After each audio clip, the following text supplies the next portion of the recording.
আসসালামু আলাইকুম। কেমন আছেন সবাই? আশা করি সবাই ভালো আছেন। আলহামদুলিল্লাহ আমরা ভালো আছি। তো আমি আজকের ব্লগটি বিকেল থেকে শুরু করলাম।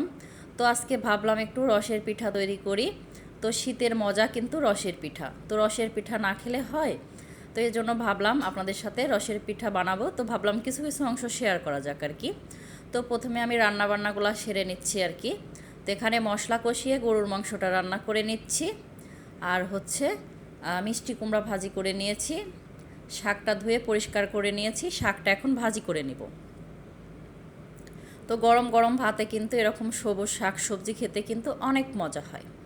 তো যাই হোক, এদিকে হচ্ছে গরুর মাংসটা বেশ অনেকটা সময় নিয়ে কষানো হয়ে গেছে।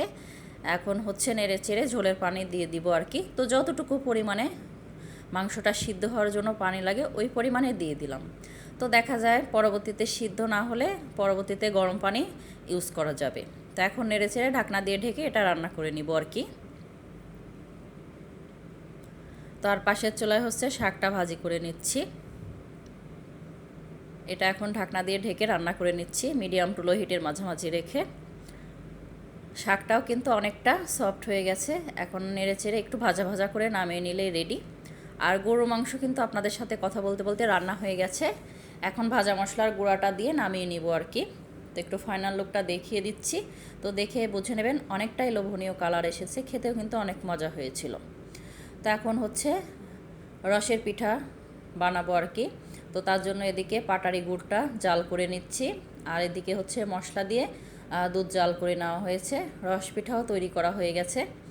তো এখন রসটা জাল করে গরম গরম অবস্থাতে পিঠা দিয়ে দিতে হবে। আর হচ্ছে রসটাও কিন্তু গরম থাকতে হবে, তাতে করে দেখা যায় পিঠাটা কিন্তু অনেকটা সফট গলে যাবে।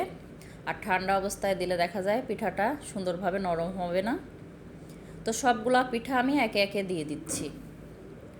তো যাই হোক, দেখে বুঝে নেবেন সবগুলা পিঠা দেওয়া শেষ। এখন নেড়ে চেড়ে রসের ভিতরে সবগুলা ডুবিয়ে ডুবিয়ে দিচ্ছি, তাতে করে সব রস সমানভাবে পিঠাতে যাবে, পিঠাগুলা সুন্দর হবে।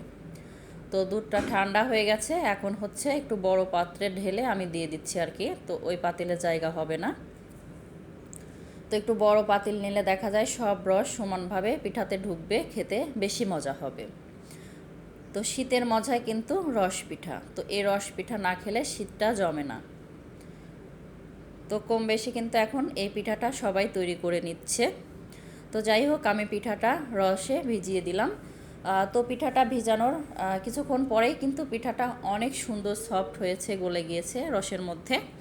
তো আপনাদের সাথে শেয়ার করছি আর কি কিছুক্ষণ পরে। তো এখন হচ্ছে উঠিয়ে নিচ্ছি প্লেটে, আপনাদের হচ্ছে দেখানোর জন্য পিঠাটা কতটা নরম সফট হয়েছে কিছুক্ষণ পরেই আর কি।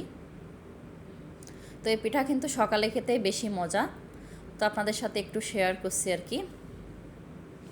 তো পিঠাগুলো এখন প্লেটে উঠিয়ে নিচ্ছি। আর আপনি যদি আমার চ্যানেলে আজকেই নতুন এসে থাকেন, চাইলে আমার চ্যানেলটিকে সাবস্ক্রাইব করে নিতে পারেন। আর এই ভিডিওটি যারা ফেসবুক পেজ থেকে দেখছেন, চাইলে তারা পেজটা ফলো দিতে পারেন। আপনি যদি অলরেডি সেই কাজটি করে থাকেন, তো আপনাকে জানাই অসংখ্য ধন্যবাদ। তো পিঠা সহ রস উঠিয়ে নিলাম।